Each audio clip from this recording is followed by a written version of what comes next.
ഇറാന്റെ കപ്പൽ തകർത്ത ഉക്രൈന് ശക്തമായ വാണിംഗ് ഇന്ന് ഇറാൻ നൽകിയിരിക്കുകയാണ്. നമുക്കറിയാം, ഒരാഴ്ച മുമ്പാണ് ഇറാന്റെ ഒരു കപ്പലിന് നേരെ ഉക്രൈൻ ആക്രമണം നടത്തിയത്. പക്ഷെ അത് മനഃപൂർവ്വമല്ലായിരുന്നു എന്നും അതിൽ ക്ഷമ ചോദിക്കുകയും ചെയ്തിട്ടുണ്ട്. പക്ഷെ ഇറാൻ അന്നൊരു കാര്യം പറഞ്ഞിട്ടുണ്ട്, അതിനുള്ള നഷ്ടപരിഹാരം തന്നേ മതിയാകൂ, അല്ലെങ്കിൽ തിരിച്ചടിക്കുമെന്നാണ്. പക്ഷെ അതിന് മാപ്പ് പറഞ്ഞ സാഹചര്യത്തിൽ ഇനി അങ്ങനെ ഒന്നും ആവർത്തിക്കുകയില്ല എന്ന് ഇറാന്റെ മുന്നിൽ കാലുപിടിച്ച സാഹചര്യത്തിലാണ് ഒരു തിരിച്ചടിയിൽ നിന്ന് ഇറാൻ പിന്മാറുന്നത്. ഇറാൻ ഉക്രൈനെതിരെ തിരിച്ചടിക്കാനുള്ള എല്ലാ പ്ലാനുകളും സെറ്റ് ചെയ്തിരുന്നു. പക്ഷെ അതിൽ നിന്ന് മാറാനുള്ള കാരണം ഉക്രൈൻ ഇറാന്റെ വിദേശകാര്യ മന്ത്രിയെ ഫോണിൽ വിളിച്ച് അതിൽ മാപ്പ് പറഞ്ഞത് കൊണ്ടാണ്. പക്ഷെ ഇപ്പോൾ ഇറാൻ പറയുന്നത്, ഞങ്ങളുടെ കപ്പൽ തകർത്ത ഉക്രൈന്റെ നടപടി ഒരിക്കലും മാപ്പർഹിക്കുകയില്ല, അത് മനഃപൂർവ്വമല്ല എന്ന് പറഞ്ഞത് കൊണ്ട് കാര്യമായില്ല, ഞങ്ങൾക്ക് അതിനുള്ള നഷ്ടം തന്നേ മതിയാകൂ എന്നാണ്. അതിന്റെ പ്രധാനപ്പെട്ട കാരണം, ഇനി ആരും ഞങ്ങളുടെ കപ്പലുകൾ തൊട്ടുപോകാൻ ശ്രമിക്കരുത്.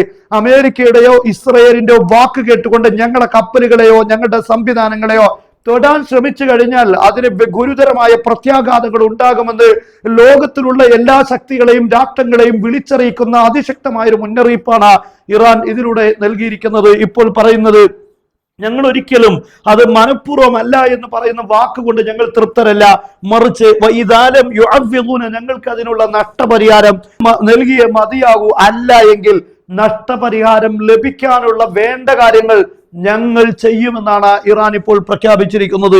എന്തായാലും ഇറാന് നേരെ ഒരു കളി കളിച്ചാൽ ഉക്രൈന് വേദനിക്കുമെന്ന് ബോധ്യപ്പെടുന്ന ഒരു പ്രസ്താവനയാണ്, അല്ലെങ്കിൽ സാഹചര്യമാണ് ഇപ്പോൾ നമുക്ക് കാണാൻ സാധിക്കുന്നത്. എന്തായിരുന്നാലും ഇസ്രയേലിനും അമേരിക്കക്കും ഒരു നല്ല കാലമല്ല ഇപ്പോൾ കഴിഞ്ഞു പോകുന്നത് എന്നത് വ്യക്തമാണ്. അതിനിടയിൽ നമ്മുടെ പ്രേക്ഷകരായ പല ആളുകൾക്കും ഉപകാരപ്പെടാവുന്ന ഒരു പ്രധാനപ്പെട്ട ഒരു കാര്യം ഓർമ്മപ്പെടുത്തുകയാണ്. സൗജന്യമായ ഇംഗ്ലീഷ് പഠനത്തോടൊപ്പം നമ്മുടെ കുട്ടികൾക്കുള്ള മദ്രസ പഠനവും കൂടെ നൽകുന്ന കേരളത്തിലെ ഏക സ്ഥാപനമാണ് ത്വയ്ബ അക്കാദമി. മറ്റുള്ള എല്ലാ സ്ഥാപനങ്ങളിൽ നിന്നും വ്യത്യസ്തമായി രണ്ട് പ്രത്യേകതകളാണ് ഈ സ്ഥാപനത്തിനുള്ളത്. ഒന്നാമത്തേത്, ഓരോ കുട്ടികളെയും ഇനീഷ്യൽ അസസ്മെന്റ് നടത്തി പ്രത്യേകമായ ഇൻഡിവിജ്വൽ എഡ്യൂക്കേഷൻ പ്ലാൻ തയ്യാറാക്കിക്കൊണ്ടാണ് ഈ കുട്ടികളെ പഠിപ്പിക്കുന്നത്. മദ്രസയിലേക്ക് തന്നെ പലപ്പോഴും എൻക്വയറി നടത്തുന്ന സമയത്ത് ചില കുട്ടികൾക്ക് ഖുർആൻ ഓതാൻ അറിയില്ല, വായിക്കാൻ അറിയുന്നില്ല, ക്ലാസ് 4ലോ 5ലോ എത്തിയിട്ടുണ്ട് എന്നൊക്കെ പരാതിപ്പെടുന്ന പല ആളുകളുണ്ട്.